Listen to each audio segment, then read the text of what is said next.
જય શ્રી રામ. કેમ છો મારા યુટ્યુબ ફેમિલી? આઈ હોપ કે આજે ફરીવાર તમારો ભાઈ સાગર એક ખેડૂત પુત્ર નવો બ્લોગ લઈને આવી ગયો છે. તો બધા બ્લોગમાં જોડાઈ રહેજો.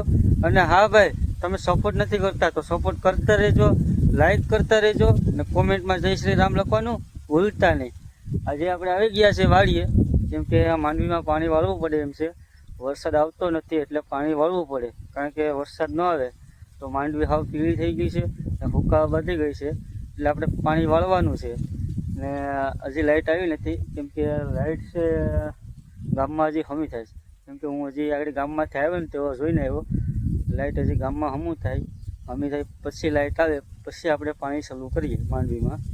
તમને બતાવું, માંડવી જો એકદમ પીળી પડી ગઈ ને હુકાવા વધી ગઈ. તો ભાઈ સપોર્ટ કરતા રહેજો ને ભાઈ. Streets, but I kept searching for your trace in the dark. ખેડૂતનો દીકરો છું ભાઈ, તો ખેડૂત હોય એ બધા લાઈક કરજો. અને બીજા બધા પણ ભાઈ લાઈક, કોમેન્ટ, સબસ્ક્રાઈબ કરવાનું ભૂલતા નહીં. તમારા સપોર્ટથી એક ખેડૂતની જિંદગી બની શકે છે. શું જિંદગી? તો ભાઈ બધા સપોર્ટ કરતા રહેજો.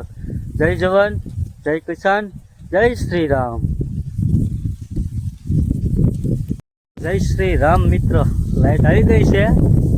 3 વાગે લાઇટ આવી, રિપેરમાં હતી. 3 વાગે લાઇટ આવી ગઈ છે. તો આપણે આજે પાણી વાળવાનું છે. પાણી વાળવું જ પડે એમ છે મિત્રો, માંડવી સુકાઈ જાય છે. હાલો હું તમને બતાવું કે લાઇટ આવી ગઈ છે. આ જો વ્યૂઝ એક નંબર છે, તો વરસાદ આવતો નથી.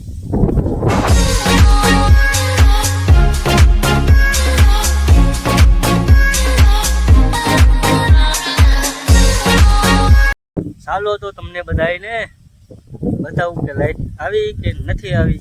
આવી ગઈ છે, આવી નથી પણ આવી ગઈ છે. ચાલો તો બતાવું.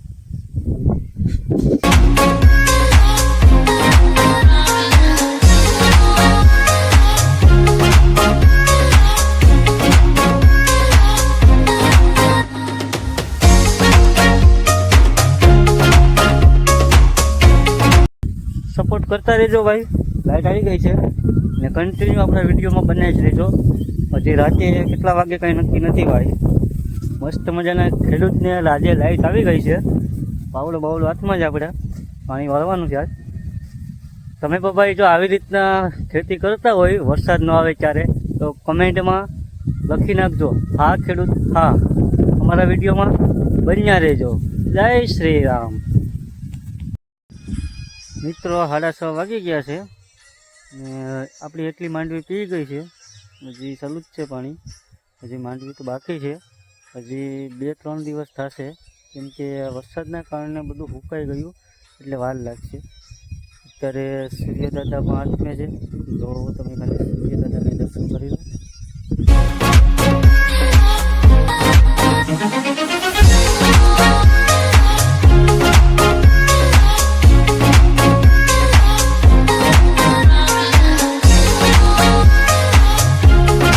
વિડીયો સારો લાગે તો લાઈક, કોમેન્ટ, સબસ્ક્રાઈબ કરવાનું ભૂલતા નહીં.